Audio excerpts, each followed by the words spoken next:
umuntu ukhetha inkosi. Uma isezizwe lenkosi, uma umshumayeli seqeda inkonzo ekhaya etempeleni, bese kuba ithuba lokuthi abafuna ukuyinikela enkosini. Asuke umuntu athi ngiyayikhetha inkosi yasekuphakameni. Ake ngilungise futhi. Uma ethi umuntu ngiyayikhetha inkosi yasekuphakameni, kunomuzi osethembiso esathenjiswa wona. Umuzi siyakuwo bangcwele ngaphesha kwethuna izulu kaShembe libizwa ukuthiwa ukuphakama, okuyingcwela ibongozi. Akukhulunywa ngedemarcation yasemaqadini. Sikhuluma ngendaba yasemanxuweni. Sikhuluma ngakho. Kuphakama sabela wena. Yamukela. Elana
izulu lalapha ekhaya mphakama.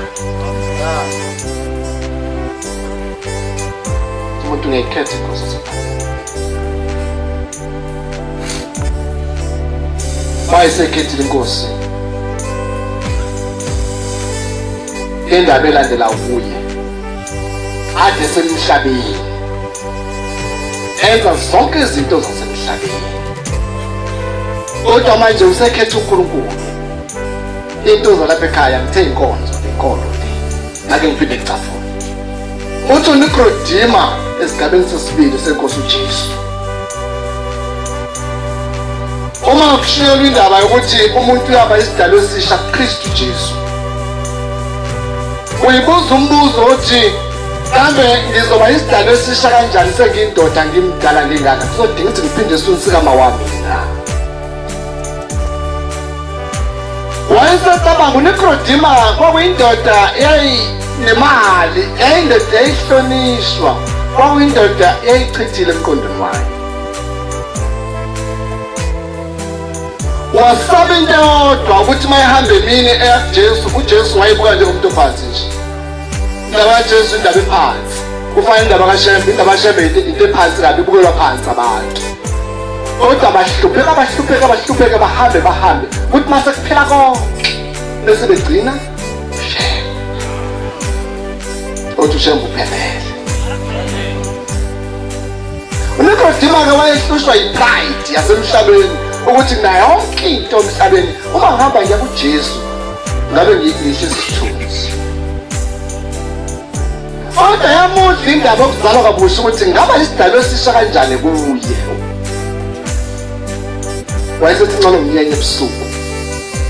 Incwadi yami wahamba ebusuku.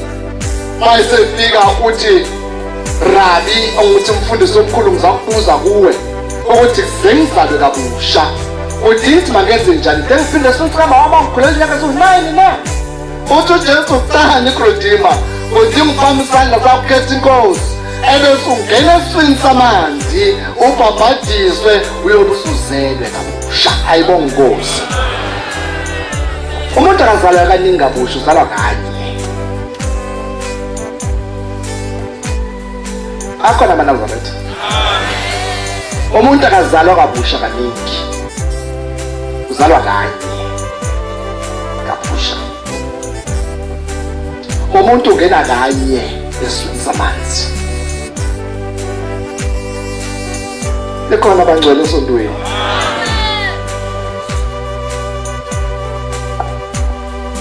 Uthi uKristu Jesu etshela uNikodima uthi kuzodinga ukuthi uhambe uyongena esweni samanzi ubhabhadiswe. Abangilekelela abantu bangifundele izincwadi. Matthew 28 verse 19 bese ngifunda incwadi kaMarkus Markus 16 verse 16. Matthew 28 verse 19, Markus 16 verse 16. Yayithanda lethi uThixo munye, ukholwa kunye, nobhabhadiso lunye. 28:19. Hambani nifundise izizwe zonke. uJesu uthuma abafundi bakhe uthi hambani nifundise izizwe zonke. Nibhabhadise egameni likayise. Nibhabhadise egameni likayise nelendodana nelomoya oyingcwele. Nelomoya oyingcwele. Ngiyabonga. Markus 16 verse 16. Hambani nibhabhadise nishumayele ebese nibhabhadisa. Umsebenzi-ke lapha ebandleni esawuphiwa njengabefundisi, ake ngikhumbuze ubaba, saphiwa umsebenzi thina njengabefundisi wokubhabhadisa lapha ebandleni. Kodwa ngathi obaba abawenzi umsebenzi. Yini ngithi obaba abawenzi umsebenzi? Njengoba lapha ebuhleni makuJulayi noma kuJanuwari noma kuSeptemba noma kuyinini kufanele babhabhadiswe, sibhabhadisa abantu abangu-3,000 ngosuku abaqhamuka amazwe ngamazwe. Lapho kulawo mazwe ngamazwe khona abefundisi khona, abezingane kumnikazi wezinto bathatha inkundla yesibusiso, sebenza bakugcotshele emakhaya, babhabhadise emakhaya. Ngoba sekavala ezulwini, akasho ubaba kithi ukuthi sengiyaliphumuza befundisi ngabe ngisawenza lowo msebenzi. Ngoba akavala befundisi ukubhabhadisa emakhaya. Njengoba namhlanje sekubhabhadiswa amamiliyoni lapha ngosuku olulodwa, uma emanzini kuze kuphele umusa.